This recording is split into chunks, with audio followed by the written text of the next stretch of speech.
I dedicate today's entrepreneurial minute to the entire cast of Hamilton to celebrate the July 3rd release of the film version of the musical. Fun fact, I was there in person with my friend Fab Five Freddy one of the nights the cast recorded the movie. Lin-Manuel Miranda debuted his concept album for Hamilton at the White House to President Obama and First Lady Michelle Obama in 2009. If you have not watched that clip on YouTube, definitely do. Miranda said he was working on a hip-hop album about the life of someone who embodies hip-hop, Treasury Secretary Alexander Hamilton. Hamilton, however, is more than just a hip-hop icon. Alexander Hamilton, were he alive today, would be where his tenacity, vision, innovative spirit, and bare-knuckle zeal would be free to create without regard to class or geographic background. Alexander Hamilton would be in Silicon Valley. Here are 5 ways that Alexander Hamilton embodies the spirit of Silicon Valley. Number 1, Hamilton always dreamed of what was possible and always wanted to build large-scale systems. Hamilton had a deep entrepreneurial streak and loved open, untamed fields where his imagination could create entire transformative systems.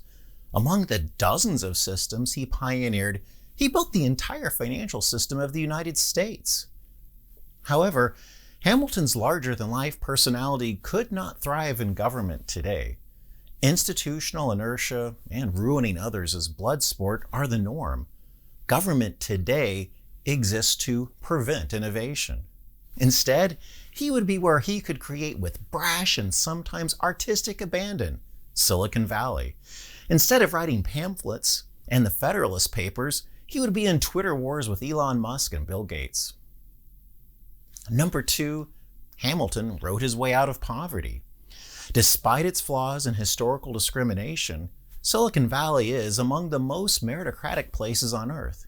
You do not need anyone's permission to be extraordinary, just the capacity to imagine and create. Many Silicon Valley founders are from poor and lower middle class backgrounds with chips on their shoulders and something to prove.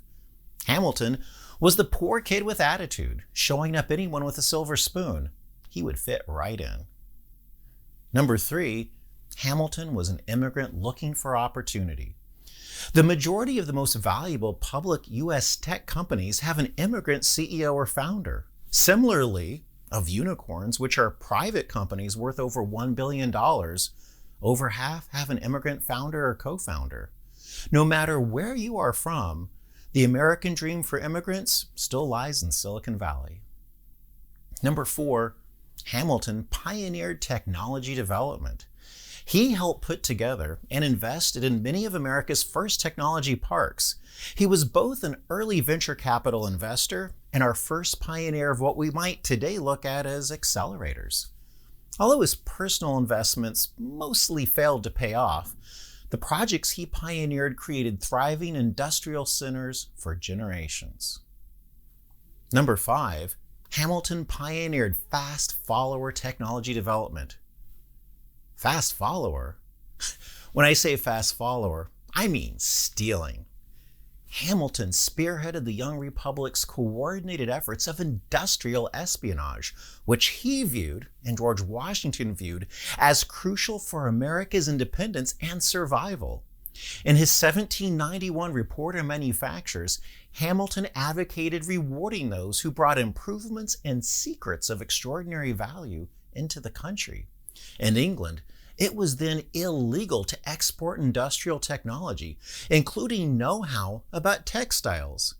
And this is no small matter. It was treason, punishable by death. Hamilton spearheaded efforts to recruit and smuggle British nationals with specialized industrial knowledge into the United States. These intellectual refugees established manufacturing projects under Hamilton's leadership throughout the United States. For all my British friends, before you cry foul, remember how much of that technology you stole from the Italians and Chinese. As a matter of national security, young countries do whatever they need to survive. But Hamilton did not stop at just espionage. Hamilton guided the creation of the U.S. Patent Office, which actually granted patents to this pirated technology. Hamilton thus singularly solidified the status of the United States as the world's leading industrial pirate state. But is stealing technology really a Silicon Valley virtue? Okay, outright theft is a bit too much today. But Silicon Valley was built on founders who left their old companies to build anew, from the Fairchild Trader estate to the present. And it was Apple, after all, who had the chutzpah to sue Microsoft over Windows, when Steve Jobs himself stole the original Windows interface and icons from Xerox PARC, along with the mouse. Alexander Hamilton therefore embodies the best and the worst of Take No Prisoners' bare knuckles innovation and creation. But the full story is not written yet.